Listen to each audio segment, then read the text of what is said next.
away they go. And they jump away as one horse searching for the leader. We've got Proud Papa jumps for the LLF. Pursuit of Happiness is done on the inside, and in third is a Port Bell as they round the 3/4 mile distance. Proud Papa, the leader by about 3 lengths. Right behind in second, we've got Pursuit of Happiness, 2 lengths further back. In third comes Port Bell.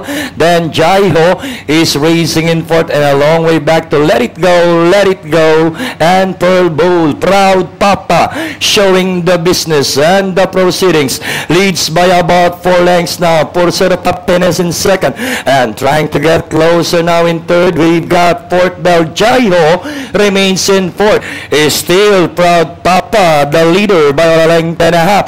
Then here comes Port Bell now throwing a challenge.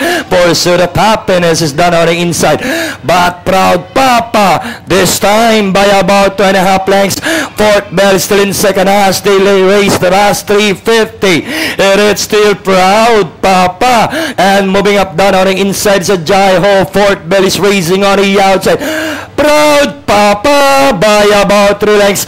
Port Bell to take second, and finally from start to finish with Papa Ball Dilemma. That's Proud Papa. Port Bell 1, Pursuit of Happiness. Jaiho, Let It Go, and 2, Pearl Bowl.